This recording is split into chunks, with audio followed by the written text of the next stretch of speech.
নমস্কার। প্রত্যেক শনিবারের মতো বেদান্ত দর্শনের পক্ষ থেকে আমি অরিন্দম চ্যাটার্জি মায়ের পাঠ বা মাতৃধ্যান বা মায়ের কথা একটু আলোচনা করা। আজকের যে আলোচনাটা আমি করতে চাইছি সেটা কৃষ্ণা সেনের, শ্রদ্ধেয়া কৃষ্ণা সেনের লেখা, এবং লেখাটা আমার খুব ভালো লেগেছিল। কারণ জীবনের বেশিরভাগ সময়টাই আমাদের দুঃখে কাটে। জীবনের বেশিরভাগ সময়টাই আমাদের খুব একাকিত্বই আসে, অবসাদ আসে, ব্যর্থতা আসে। এখন এই সময়ে মায়ের থাকাটা কতটা জরুরি সেটা আমরা সবাই জানি, কিন্তু কিছু কিছু ছোট ছোট গল্পের মধ্যে দিয়ে জীবনে বাঁচার কিছু রসদ পাই, যে মাকে নিয়ে চলা তো যায়, মাকে নিয়ে তো সর্বক্ষণ মায়ের সঙ্গে থাকা যায়। ইনফ্যাক্ট আমরা মাকে নিয়ে চলি না, মা আমাদের নিয়ে চলেন। শুভ সন্ধ্যা রুদ্রানিধি। আমি সবাইকে শুভ সন্ধ্যা বলছি, যারা যারা আছেন শুভ সন্ধ্যা। তো আজকের যেটা আলোচনা সেটা হচ্ছে পতিতোদ্ধারিণী। আমরা অবহেলিত, আমরা অবহেলিতা। আমাদের জন্য মা কতটা আছেন, এটা একটা বিরাট প্রশ্ন। যে আমাদের দুঃখ কষ্টের দিনগুলোতে মা কিভাবে থাকেন আমাদের সঙ্গে, এমনি ছোট ছোট, বেশি বড় নয়, কিন্তু এই গল্পগুলোর সিগনিফিকেন্স অনেকটাই, ইম্প্যাক্ট অনেকটাই ইন আওয়ার লাইফ। আমি পাঠ পড়ছি কারণ এত সুন্দর লেখা, আর আমি সবশেষে আমার একটা লেখা আমি বলবো, যেটা আমি আমার খুব কষ্টের দিনে লিখেছিলাম, কষ্টে ছিলাম, লিখেছিলাম। আর ডেফিনেটলি অভিমানও করা যায়, কারণ মা সত্যিকারের মা। তো মা হচ্ছেন সত্যিকারের মা, পাতানো মা নন, একথা মা নিজের মুখেই বলে গেছেন।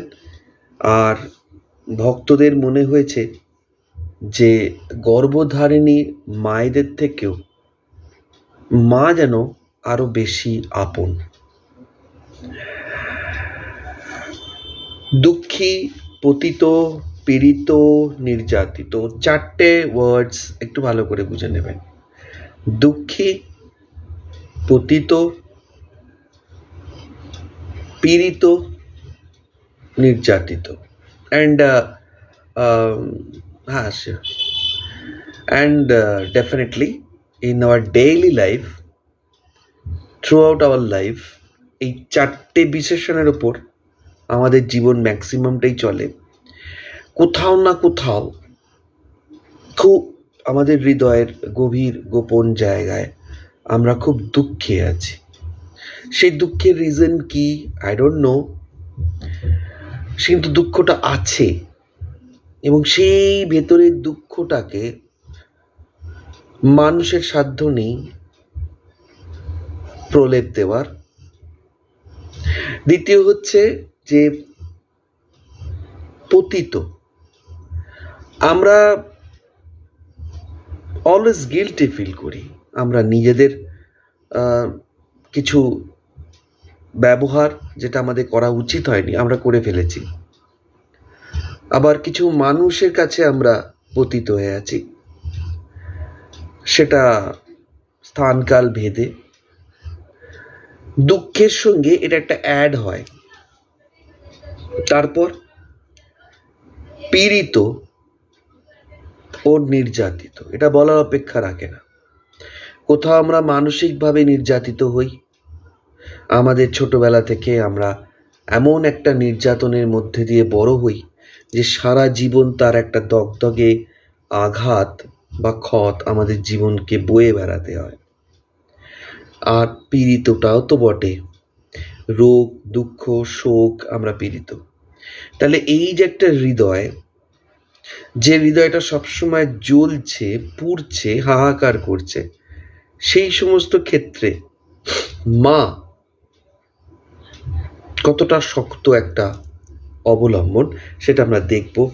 এবং বলছেন সংসার তাপে ক্লিষ্ট মানুষের ব্যথা মা হৃদয় দিয়ে অনুভব করতেন।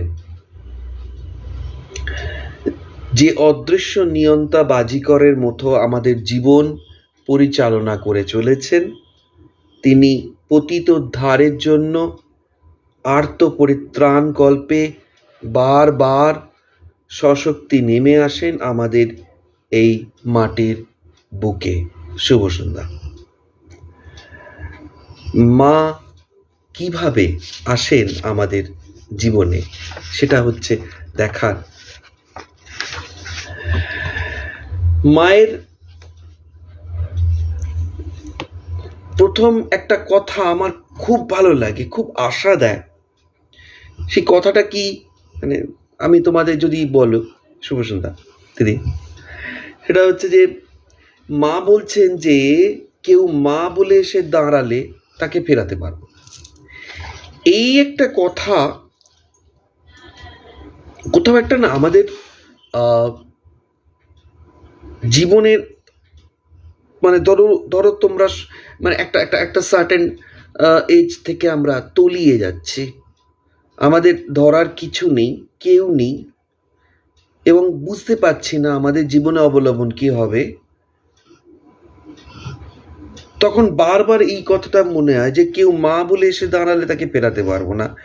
এটা যে কত বড় মানে আশার বাণী, এটা যে কত বড় একটা পরিত্রাণের জায়গা, যে আমি যদি একবার মা বলে ডাকি তো মা আমায় ফেরাতে পারবেন না, মা ফেরাবেন না, কিছু না কিছু পাবে, মা আমার সঙ্গে থাকবেন। কারণ মায়ের একটাই কন্ডিশন, মা বলে ডাকবে কিন্তু আমি ফেরাতে পারবো না। তো একটা বড় শান্তির জায়গা, একটা বড় আশ্রয়স্থল, গুড ইভিনিং ইন্দ্রাণী, আশ্রয়স্থল সেটা হচ্ছে যে আমি জানি যত অপরাধী করি আর যত নিজের কাকুতি মিনতি মায়ের কাছে করি, মা আমাকে ফিরিয়ে দেবেন না। এই বিশ্বাসটা জীবনের শেষ দিন অবধি চলে যায় এবং সুন্দর আনন্দ করে বাঁচা যায়। এইখানেই মায়ের স্বাতন্ত্র্য। কেন না, বলছে ঠাকুরের কাছে কেউ এলে ঠাকুর যাচাই করে নিতেন তাদের মন মুখ এক কিনা, ভাবের ঘরে চুরি কিনা। কিন্তু মায়ের কাছে এলে মা কোনো রকম যাচাই করেন না। ঠাকুর একটু স্ট্যান্ডার্ড মেনটেন করতেন। ঠাকুর দেখতেন যে এই কতটা ঠিক, কতটা আন্তরিক। কিন্তু মায়ের কাছে গেলে কিছু দেখার নেই, কারণ মা যে অবস্থায় আমি যাই, মা আমাকে প্রস্তুত গ্রহণ করার জন্য। মায়ের কাছে মা বলে এসে দাঁড়ালেই হলো, যেজন চায় সে তোমারে পায়, যেজন না চায় সেও তোমা পায়। আমি চাই বা না চাই, মা কিন্তু সব সময়ই সব সর্বক্ষেত্রে আমার সঙ্গে আছেন। এবং আজকের এই অভিশপ্ত সময়গুলোর এটাই একটা বড় আশার বাণী যে আমার পাশে এমন একজন আছেন, শত অসুবিধাতেও তিনি আমাকে ফেলে দেবেন না। আর এখানে আসা কোনো বেসিক কোয়ালিফিকেশন নেই, সব থেকে মারাত্মক জায়গা। মানে আমাকে অন্তর থেকে শুদ্ধ হয়ে, আমাকে পরিষ্কার হয়ে, আমাকে নির্মল হয়ে, because I am not a perfect. আমি প্রচুর ভুল করেছি, প্রচুর অন্যায় করেছি, প্রচুর দুঃখ পেয়েছি, প্রচুর ভুলভাল সিদ্ধান্ত নিয়েছি। এই দুলোমাকা চেহারা নিয়ে যখন এই মায়ের সামনে দাঁড়াবো, মা আমাকে যাচাই করবেন না। সেই অবস্থাতেই মা আমাকে টেনে নেবেন, কারণ মায়ের ওই একটি শর্ত আমি পূরণ করেছি, যে যদি মা বলে কেউ আমার কাছে আসে, আমি তাকে ফেরাবো না। এবং এটা একটা চরম সত্য। মানে ধরো, প্রথম কথাটা যদি তুমি ভাবো যে আমি সত্যিকারের মা, বড় আশার জায়গা। তারপরে আবার একটা কথা ভাবো যে তুমি আমার কাছে এলে আমি তোমাকে ফেরত পাঠাবো না। তাহলে এটা কতখানি একটা আনন্দের জীবন হয়ে যাবে যে আমি সবসময় মায়ের কোলে আছি, চরম দুঃখের দিনও। কিরকম চরম দুঃখের দিন দেখুন, গল্পটা শুনুন।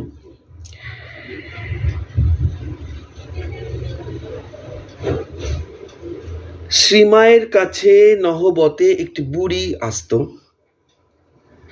পূর্বজীবনে সে পতিতা ছিল এবং মায়ের কাছে তার আশা ঠাকুরের পছন্দ ছিল না। ঠাকুর বলতেন, ছি বেশ্যা, ওর সঙ্গে কি কথা, শত হোক রাম রাম। ঠাকুর খুব স্কেয়ার্ড ছিলেন।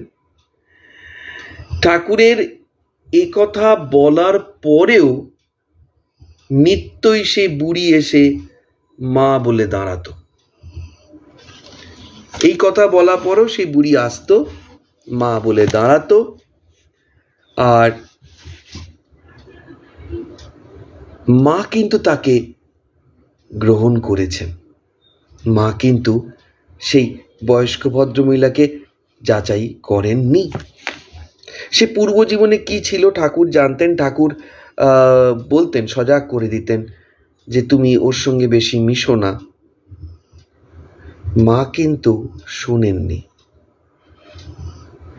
মা তাকে কোনোদিন বাধা দেননি।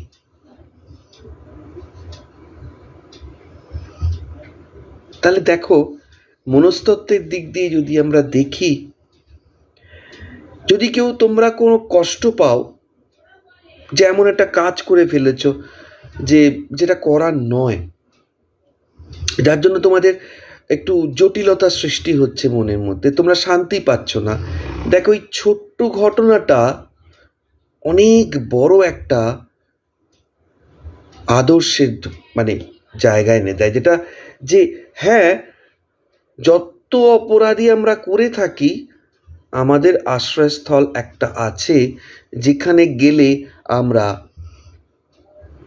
নির্মল বিশুদ্ধ হয়ে আবার নতুন করে ফ্রেশলি লাইফকে স্টার্ট করতে পার। মা বাছাই করতেন না, কারণ তিনি সত্যিকারের মা।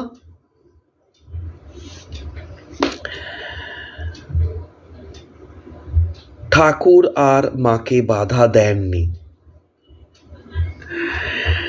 আর একটা অতি পরিচিত ঘটনা, কিন্তু প্রাসঙ্গিক, এটা এখানে বলা দরকার, যে রাতের আহার নিয়ে মা আসছেন ঠাকুরের ঘরে। সিঁড়িতে এক মহিলা মায়ের হাত থেকে থালা নিয়ে বললেন, দিন মা, আমায় দিন। মা অম্লান বদনে নির্দ্বিধায় তার হাতে ভাতের থালা তুলে দিলেন। ঠাকুর মাকে বললেন, তুমি এ কি করলে, ওর হাতে দিলে কেন, ও কে কি জানো না? মা মিনতি করে বললেন, আজ খাও। মায়ের বারবার মিনতির উত্তরে ঠাকুর বললেন, আর কোনোদিন কারো হাতে দেবে না বলো। মা বললেন, তা তো আমি পারবো না ঠাকুর, তোমার খাবার আমি নিজেই নিয়ে আসবো, কিন্তু আমায় মা বলে চাইলে আমি তো থাকতে পারবো না। দেখো, তিনি বারবার এই কথাটাই বলছেন যে আমার কাছে যদি কেউ আসে তাকে আমি ফেরাবো না, ফেরাতে পারবো না। ঠাকুর তাকে বলছেন যে তুমি বুঝে শুনে মানুষের হাতে দিয়ে খাবার পাঠাও, কারণ সবার খাবারই খেতে পারি না। আর মায়ের কাছে সব থেকে উইকেস্ট পয়েন্ট ছিলেন ঠাকুর। কিন্তু মা সেখানেও সন্তানদের জন্য দাঁড়িয়ে বললেন যে খাবার আমিই আনবো, কিন্তু মাঝখানে যদি কেউ চেয়ে নেয় আমি না বলতে পারবো না। অর্থাৎ সন্তানের জন্য মায়ের স্থান সব সময় কিন্তু খোলা। অর্থাৎ শুভ সন্ধ্যা। অর্থাৎ তোমরা খুব আনন্দে থাকো, কারণ যখন you feel very low deep inside your heart, যে ভালো লাগছে না, তখন জানবে মায়ের কাছে কলপাতা আছে, একবার ফিরে যাও, নতুন করে মা তোমাদের আবার তৈরি করে দেবেন। শ্রী শ্রী ঠাকুরের কাছে ভক্তের কোনো জাত ছিল না, তারা সব একই শ্রেণীর। মায়ের কাছেও তার ছেলে মেয়ের কোনো পৃথক জাত ছিল না। তারা ভক্ত বা অভক্ত যাই হোক না কেন, মা ছিলেন সতেরো মা, অসতেরো মা, সতীরও মা, অসতীরও মা। পতিতোদ্ধারিণীর পতিত উদ্ধারে প্রাথমিক সূচনা সেই তেলোভেলো অন্ধকার মাঠে বাগদি ডাকাত বাবা মাকে অকুতভয়ে আপন করে নেওয়া। শ্রী মায়ের মধ্যে কালীরূপ প্রত্যক্ষ করেছিলেন ডাকাত বাবা মা। শ্রী মায়ের স্নেহস্পর্শে শিরোমণিপুরের তুঁতে চাষি মুসলমানদের যারা পেটের দায়ে ডাকাত হয়েছিল, তারা হয়ে গেল অন্য মানুষ। তাদের নিরীহ ব্যবহারের গ্রামবাসীরাও অবাক হয়েছিল। তারা বলতো, মায়ের কৃপায় ডাকাতগুলো পর্যন্ত ভক্ত হয়ে গেল রে। মায়ের কৃপা এক মারাত্মক জিনিস, তোমাকে ট্রান্সফর্ম করে দেবে। তুমি যা নও তোমাকে তাই করে দেবে। You will be changed forever. মায়ের কৃপা।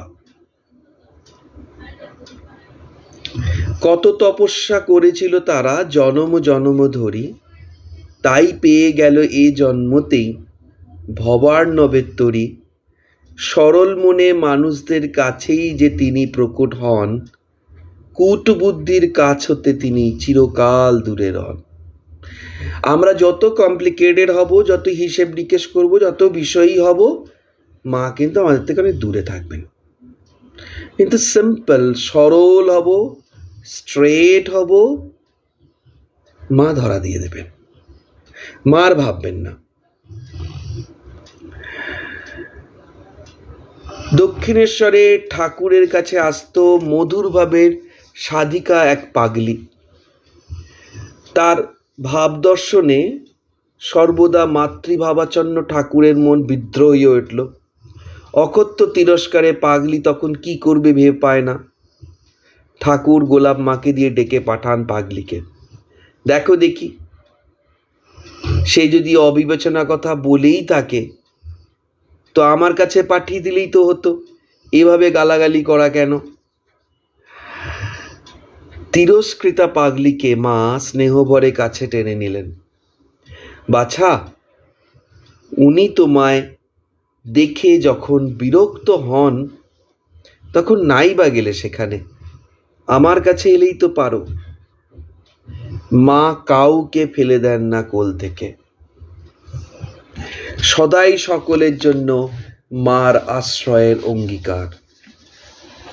সবাই আশ্রয় পাবে, মা কাউকে কোনোদিন কোল থেকে ফেলে দেবেন না।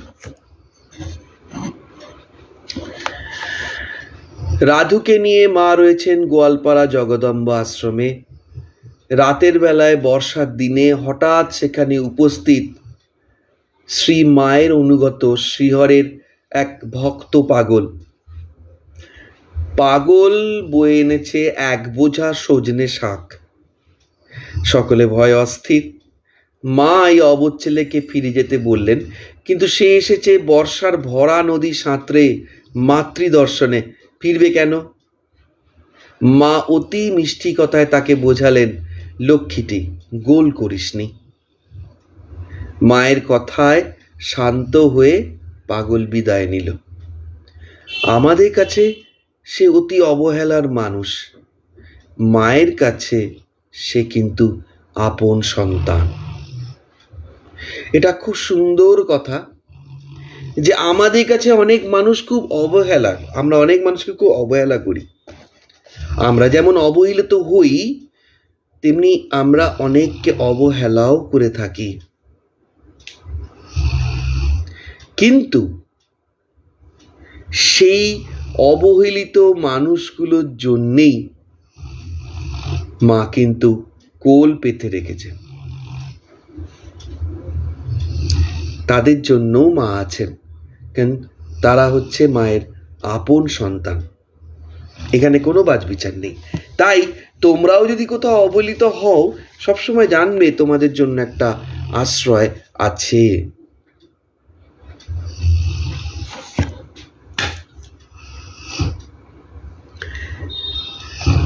ধুলো কাদা অঙ্গে ম্লান মুখে এসে দাঁড়িয়ে তাপিত পতিত সন্তানের দল ভিখারির মতো অনুতপ্ত শূন্য হৃদয় শুধু চাই কৃপা করুণাধারার অমৃত সঞ্চিঞ্চন। এসেছে পরম আশ্বাসবাণী, আমার ছেলেকে ব্রহ্মা বিষ্ণু এলেও কিছু করতে পারবে না। Yes, that is true. কেউ কিচ্ছু করতে পারবে না।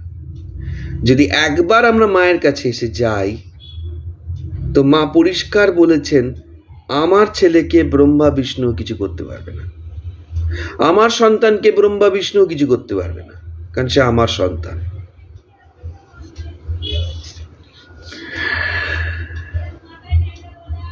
পতিতা মেয়েকে বক্ষ লগ্ন করে বলছেন, এসো মা, ঘরে এসো। পাপ কি তা বুঝতে পেরেছ?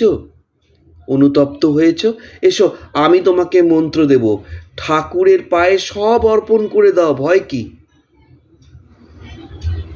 পতিতা মেয়েকে মা জড়িয়ে ধরেছেন, যে কিসের ভয় তোমার, তুমি তো আমার কাছে এসেছো, ভুল কি তা তো বুঝতে পেরেছো, ঠিক আছে, ঠাকুরের মন্ত্র নাও, আবার নতুন জীবন শুরু করো। শুদ্ধ সত্তা অভিমানী ভক্তেরা অভিযোগ করেছেন, মায়ের কাছে যদি অশুদ্ধ সন্তান আশ্রয় পায়, তবে শুদ্ধ আত্মাদের দূরে থাকাই ভালো। প্রাইড, বেশ কিছু ভক্তের মধ্যে অহংকার ছিল, তারা খুব শুদ্ধ। এখনকার দিনেও অনেক মানুষ আছে, তারা নিজেদের মনে করে তারা খুব শুদ্ধ, আর আমি ভীষণভাবে নিজেকে মনে করি অশুদ্ধের চূড়ান্ত, কারণ আমি অত তো কিছু করতে পারি না। আমি না করি পুজো, না করি জপ, না করি ধ্যান, না করি মুদ্রা, না করি আসনে বসে সারাদিন ধরে মাকে ডাকা, কিছুই করতে পারি না। কিন্তু তাও কেন জানি না মা আমাকে কৃপা করে রেখেছেন। তাতে অনেক মানুষের মনে হয় যে তাহলে এত আচার বিচার করে, নাক টিপে প্রাণায়াম করে, এত জপ করে আমি শুদ্ধ হলাম, আর এরা মায়ের কাছে এসে শুধু হাত জোর করে দাঁড়াচ্ছে আর মুক্ত হয়ে যাচ্ছে, তাহলে আমাদের কি প্রয়োজন? তাহলে এত বাজ বিচার আমরা করছি কেন?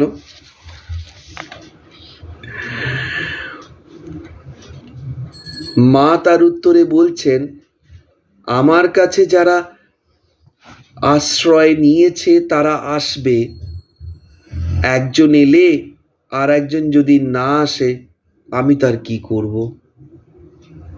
মা পরিষ্কার বলে দিলেন, মা তার নিজের জায়গা থেকে সরবেন না। মায়ের কাছে যে আসে, হাত জোর করে মায়ের পায়ে আশ্রয় নেয়, তার 7 খুন মাফ। মা তার, সে মায়ের, এটা মায়ের প্রমিস, এটা মায়ের কমিটমেন্ট। অতএব এক সহজ সরল সাধারণ এক সাধন, ফিরে চলো মায়ের কাছে। মা কোনোদিন কিন্তু আমাদের ফেরাবেন না। গ্রামের এক বাল বিধবা, ক্ষণিক ভুলে তার জীবনে নেমে আসে কলঙ্কের ছায়া।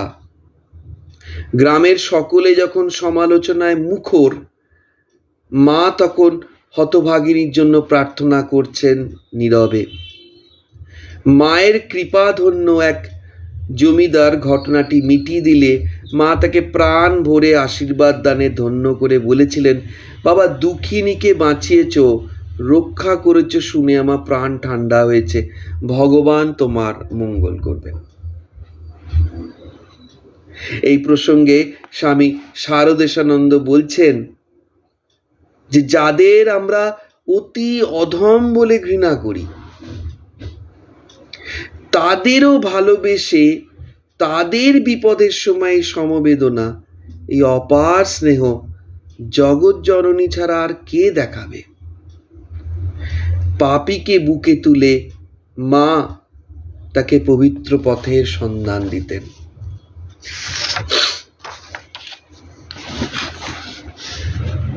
করুণা পাথার জননী এবার এসেছেন করুণা বাড়ি সিঞ্চন করতে। ঘাটাল থেকে কয়েকটি সন্তান এসেছে কলকাতার মাতৃদর্শনে। দিনহীন বেশ, অমার্জিত রুক্ষ কেশ, কিন্তু এসে দেখে দ্বার রুদ্ধ, দরজা বন্ধ হয়ে গেছে। মা কি প্রয়োজনে দোতলার বারান্দায় এসে দেখেন সামনের মাঠে বেশ কয়েকটি লোক তার দোতলার দিকে তাকিয়ে বসে আছে। মাকে দেখে তারা বলে উঠল, আগে মা, আমরা বহু দূর থেকে এসেছি, জগৎ জননীর দর্শন কি মিলবে? শ্রী শ্রী মা একটি সেবককে ওদের ভেতরে আনার নির্দেশ দিলেন। সেবক খুব অস্বস্তিতে পড়ে গেছেন। তিনি বলছেন, মা, ওরা যে এক পঙ্গপাল, ভারী নোংরা। ব্যথিতা মা বললেন, পৃথিবীর সবাইকেই আমি দেখা দিচ্ছি, আর ওদের ওদের এত কষ্ট করে এসেছে, ওদের দেখা দেব না? নিয়ে এসো ওদের। বাইরে নোংরা হলে কি হবে বাবা, ওদের ভেতরটা পরিষ্কার। মায়ের কাছে যাওয়ার অনুমতি পেয়ে সেই পল্লীবাসীদের আনন্দ আর ধরে না। রামকৃষ্ণ বসুর মা সেদিন ঠাকুরের জন্য পান্তুয়া আর সিঙ্গারা পাঠিয়েছিলেন। মা ঠাকুরকে নিবেদন করে সব বিলিয়ে দিলেন এই পল্লীবাসীদের মধ্যে। তীর্থযাত্রার ফল তারা হাতে হাতেই পেয়ে গেল। আরেকটি ছবি, দীন ভক্ত দূর থেকে জানাচ্ছে অনুতপ্ত হৃদয়ের কুণ্ঠিত প্রণাম। বিষয় বিশেষ জর্জরিত হৃদয়ের প্রণাম মায়ের পক্ষে ক্ষতিকারক হবে না তো?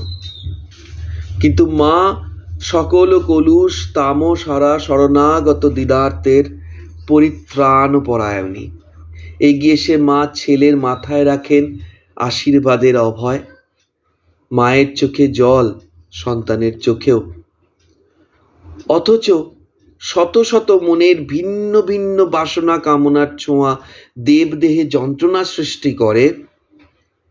কিন্তু বলেন মা, দয়ায় মন্ত্র দিই, ছাড়ে না, কাঁদে, দেখে দয়া হয়। কৃপায় মন্ত্র দিই, নইলে আমার কি লাভ? মন্ত্র দিলে তার পাপ নিতে হয়। ভাবি, শরীরটা তো যাবেই, তবু এদের হোক। এমন সব লোক আজ চাষে যারা না করেছে এমন কাজটা নেই। এখানে এসে মা বলে ডাকে, আমি ভুলে যাই। যে যার যোগ্য নয় তার চেয়ে বেশি এখান থেকে নিয়ে যায়। কেউ পায়ে হাত দিলে যেন বলতা কামড়ায়। সঙ্গে সঙ্গেই হয়তো মায়ের মনে পড়ে দ্বারে অতন্দ্র পাহরারত স্বামী শারদানন্দের কথা। তাই উদ্বিগ্ন হয়ে ওঠেন, বলেন, তাও তুমি শরৎকে কথা বলো না, শরৎকে কথা বলো না। শরৎ মহারাজ ঢুকতে না দিলে পাপি তাপি ছেলেদের উদ্ধারের সব পথ বন্ধ হয়ে যাবে। দেখো, মায়ের কৃপা সব সময় সর্বভূতে।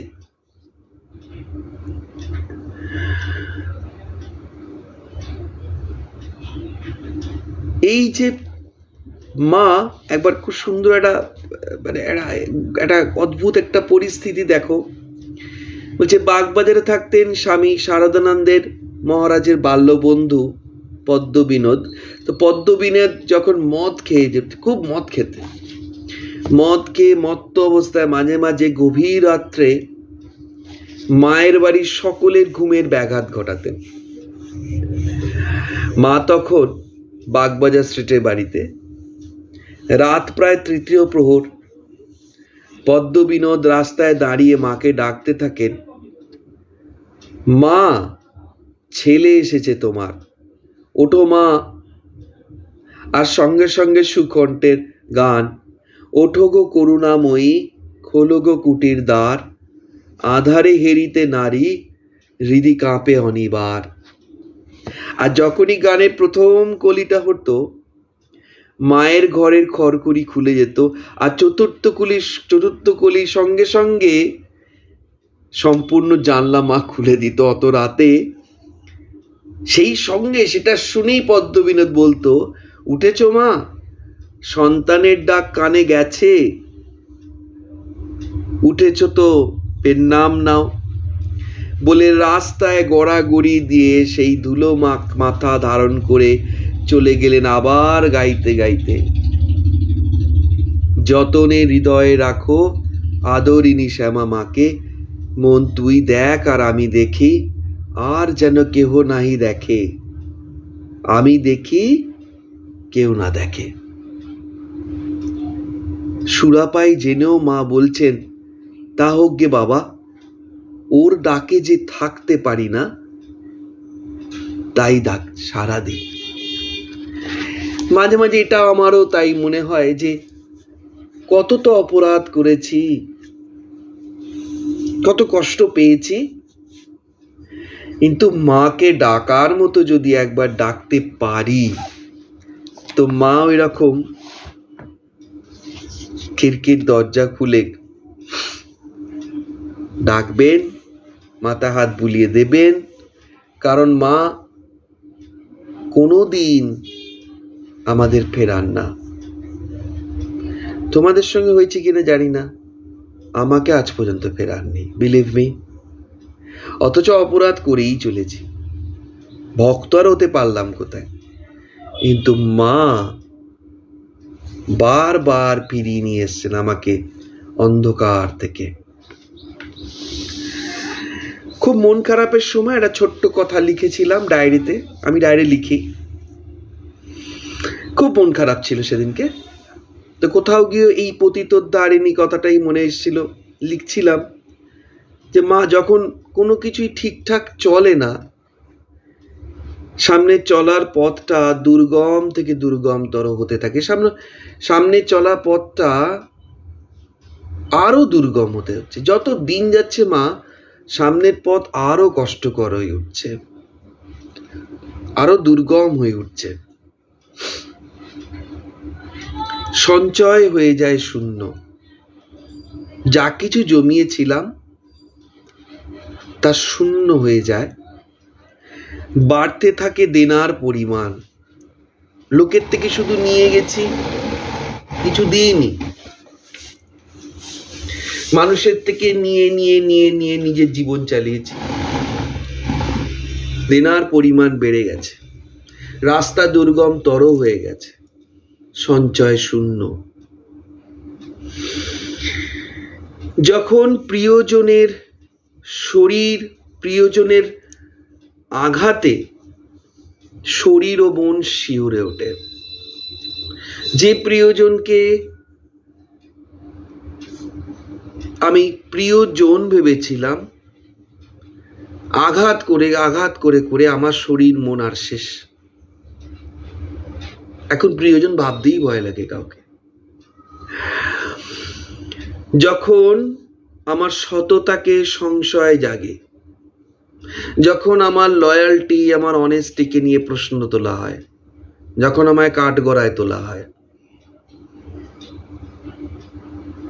যখন আমি সবার সমালোচনার পাত্র হয়ে যাই, চতুর্দিক শুধু অন্ধকার দেখি, যখন আমায় ভুল বোঝা হয়, করা হয় অকারণে সমালোচনা,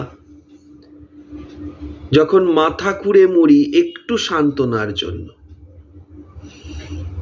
বিশ্বাস করো, শুধু মাথা খুঁড়ছি, একটু কোথায় শান্তি পাবো, একটু কোথায় সান্ত্বনা পাবো, কোথাও কিছু পাচ্ছি না।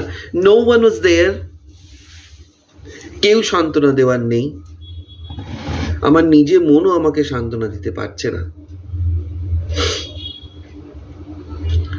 যখন সারা জীবনের প্রচেষ্টা এক মুহূর্তের মধ্যে ধূলিসাৎ হয়ে যায়, যখন অনেক দিন ধরে একটা প্রচেষ্টাকে করে করে একটা জিনিসকে আমি তৈরি করছিলাম, এক মুহূর্তের জন্য ধূলিসাৎ হয়ে গেল, সময় দিল না। যখন পথের মাঝে প্রিয়জন হাত ছাড়িয়ে চলে যায়, ঠিক পথের মাঝখানে প্রিয়জনরা হাত ছেড়ে চলে যায়, দেহ ত্যাগ করে, আর নাহলে বলেছিল যে তোর সঙ্গে সারা জীবন থাকবো, থাকে না। ঠিক বিপদ আসে, দুঃখ আসে, হাত ছেড়ে চলে যায়। যখন মৃত্যুর আধার নেমে আসে, যখন দু চোখ দিয়ে বুঝতে পারি যে আর বেশি দিন নেই, এক একটা করে দিন এগোচ্ছে, আমি চিতার দিকে এগোচ্ছি,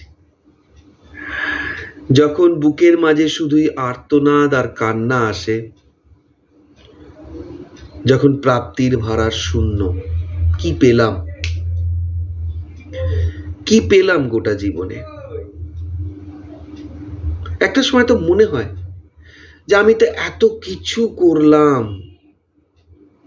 রাত জেগে দিনের পরিশ্রমে আমি তো কত কিছু দিলাম, কত জনের আশ্রয় হলাম, কতজনকে আশ্রয় দিলাম, আমার প্রাপ্তি কি?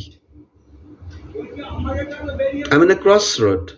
I don't know where to go.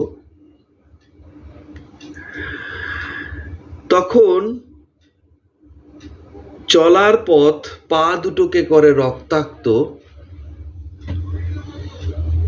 যখন মৃত্যু হঠাৎ বিহবল করে দেয়, যাকে আঁকড়ে ধরে বাঁচতে চেয়েছিলাম, মৃত্যু এক মুহূর্তে ছিনিয়ে নিয়ে চলে গেল। পা হয়ে গেছে রক্তাক্ত, কারণ যে রাস্তাটায় হাঁটছি সেই রাস্তা আর আমাকে সাহায্য করছে না। সব দিক থেকেই আমার অন্ধকার অন্ধকার অন্ধকার। এটা লিখছিলাম তখন আমার মানসিক অবস্থা খুব খারাপ ছিল।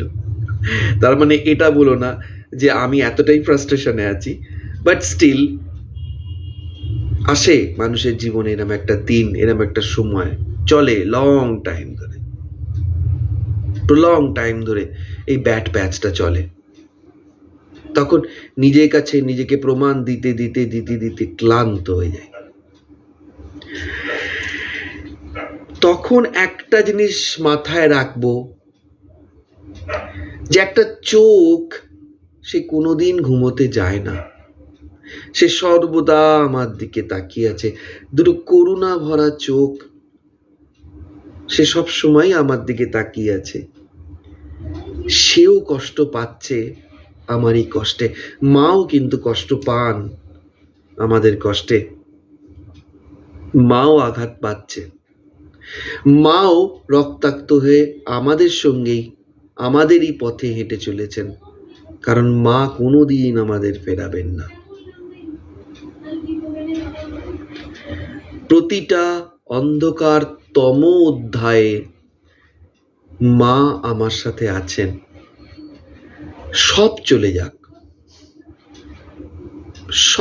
সব কিছু চলে যাক, বিশ্বাসটা যেন না যায়, বিশ্বাস যেন থাকে, কারণ মা নিঃশব্দ একটা শক্তি। দেখবে টাফ টাইম, কিন্তু কোনো না কোনো ভাবে তোমরা শক্তি পেয়ে যাচ্ছ। টাফ আঘাত পেয়েছো, কঠিন আঘাত, কোনো না কোনো একটা শক্তি তোমাদের বাঁচিয়ে রাখছে। মা সেই নিঃশব্দ শক্তি। তাই আর একবার শেষ করার আগে একটা লাইন বলে দিই, যে মা হয়ে আমার কাছে আসবে, মা বলে ডাকবে, আমি তাকে কোনোভাবেই ফেরাতে পারবো না। আজকে এই ভরসাটা নিয়ে সুন্দর করে রাত্রিরে ঘুমটা হবে, যে কেউ না থাক, আমার একজন মা আছেন, কিছু না থাক, আমার একজন মা আছেন। কোথাও কোনো কিছুই না থাক, শূন্য হয়ে যাক আমার চারপাশ, আমার একজন মা আছেন। মাকে ধরে আনন্দে থাকবেন।